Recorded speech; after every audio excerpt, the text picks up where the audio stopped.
Olá a todos. Eu vou fazer uma breve introdução aqui, tá, ao despejo ilegal de lixo no meio ambiente e eu vou pautar uma análise sobre a ótica do direito ambiental brasileiro e vou propor uma solução sobre minha ótica, tá, sobre o assunto. Primeiro, eu gostaria de ressaltar que na matéria a gente pegou, né, a resolução do CONAMA, de número 237, de 97, que ela vai tratar sobre essa questão de resolução, diretrizes gerais sobre licenciamento ambiental, e ele vai ser um instrumento fundamental na questão para o controle e fiscalização de atividades, né, que podem causar impacto no meio ambiente, incluindo o despejo legal de lixo, tá? Então, assim, pessoal, a gente tem que começar aqui pela introdução, né? Então, assim, hoje o descarte legal de lixo, ele é muito comum, tá? Isso é uma questão até enraizada na nossa cultura, porque se a gente pega, a gente mesmo no nosso dia a dia tem esse costume de pequenos atos, só que se a gente soma isso em escala geral, você fala, eu vou jogar esse papelzinho aqui no chão, não vai dar nada. Só que inúmeras e inúmeras pessoas vão pensar da mesma forma e vão fazer o descarte legal, que vai cair na natureza, que vai prejudicar a fauna e a flora. E questão de garrafa PET, principalmente, latinha que todo mundo joga, fala, eu vou jogar aqui na rua porque um catador vai pegar, e às vezes ele pode não pegar, pode chover, pode cair na fauna, então vai acumular. Mas vamos lá.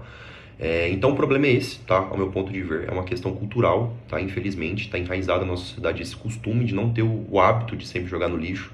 A gente vê isso tem questões mais simples, como por exemplo na Copa, a gente viu de um lado uma arquibancada do Japão e de outro país, e o Japão, quando saiu, catou todo o lixo. Então você vê que é uma cultura deles de ter essa organização, de ter essa questão de realmente reciclagem, de limpeza, tá?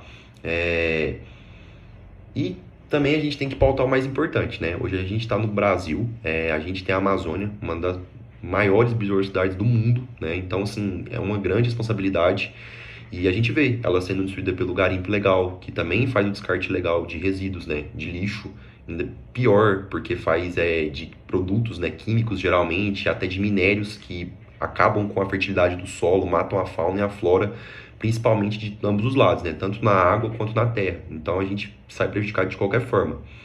E meu objetivo aqui vai ser realmente tentar passar uma conscientização, tá? E ver uma possível solução, assim, que ao meu ponto de ver é uma coisa de muitos anos, tá? É realmente uma incisão que tem que ser feita tanto pelo governo quanto pela gente, quando a gente realmente crescer e tiver que passar esse conhecimento aos nossos filhos ou até a mesma pessoas menores de idade que a gente vê, tá? Só que assim, é igual eu falei, né? A gente tem essa falta de consciência ambiental e que vai afetar a gente no longo prazo. Principalmente a gente vê a Amazônia sendo destruída todos os dias. A gente vê aquela questão de Brumadinho, aquela barragem lá que arrebentou com toda a forma. Se você pega uma imagem de como era antes, como era depois, é absurdo, é ridículo, tá? E também isso aqui até uma questão de saúde pública, tá? Porque pra gente, tá? A gente que tá aqui na cidade grande, pode ser que não. Mas e as pessoas que estão mais no interior, que às vezes não têm acesso a uma água tratada, que realmente usam a água da natureza? Então, se chega uma indústria, uma hidrelétrica, alguma coisa assim, perto dessas pessoas, e realmente eles mudam o ciclo da água, então eles poluem a água dessas pessoas, essas pessoas vão estar sendo afetadas tanto na parte da saúde, tá? Tirando o princípio deles que eles também têm direito, né, a ter uma vida saudável, que está na Constituição. E hoje a legislação, ela realmente tem, né? É uma lei, a Lei 9.605 de 1998. Vocês me perdoem por estar lendo, mas eu não tenho como decorar isso, tá? Sendo sincero.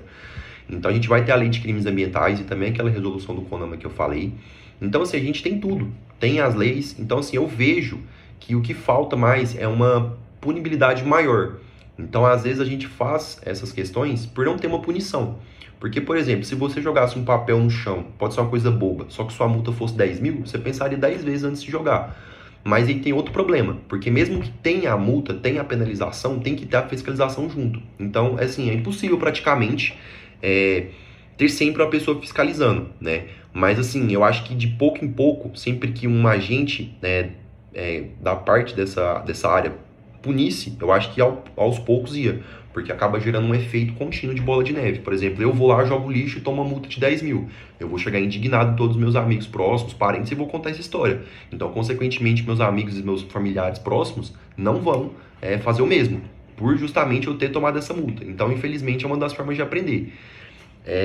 E assim, eu já dei exemplos reais, né? Falei a questão de Brumadinho, não foi um descarte, né, ilegal, foi uma falta de perícia. Brumadinho foi uma falta de perícia, mas mesmo assim considero um descarte legal pela falta de perícia, tá? E a gente vê a impunibilidade juntamente nisso. Eu tô deixando passar esse um lápis muito grande aqui, porque realmente é o melhor exemplo que eu dar.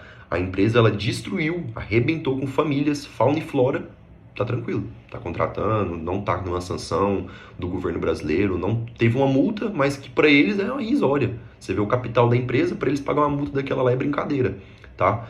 Então, realmente, o que eu proponho de solução para isso é uma questão de muito longo prazo, é uma questão da gente, desde o início, desde cedo, desde criança, ter essa consciência, ser ensinado sobre as diversidades de reciclagem, de não fazer o descarte legal, tá? E às vezes também, quando a gente crescer, né?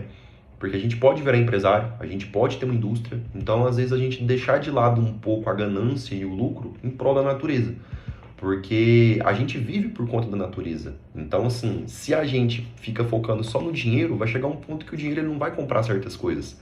Vai chegar em pontos que é irreversível. Igual tem diversos animais da fauna que foram extintos e vão continuar sendo, justamente por essa ganância do ser humano, tá? E assim, então, pautando de forma geral, eu vejo que tem que ter uma atividade do governo, nos setores privados, tem que ter ações governamentais para promover isso, tá? Promover de forma bem incisiva, então desde a base até a atualidade. Então tem que pegar todas as crianças, todos os jovens, ensinar isso e de forma contínua, de forma que não pare.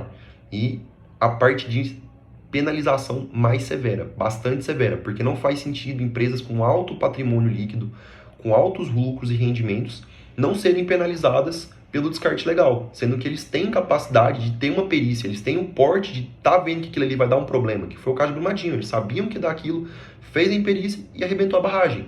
Então, assim, tem até estudos japoneses que eu não vou conseguir falar aqui, mas tem uma maquete japonesa, quem tiver um interesse de querer saber sobre, se você for no YouTube pesquisar sobre essa parte de Brumadinho, e colocar sobre barragens japonesas, eles ensinam como que seria uma forma que mesmo que, por exemplo, deu problema, realmente teve a perícia, mas aconteceu algum problema lá que realmente ela estourou. Tem uma forma que você faz para que o alcance dos danos seja menor.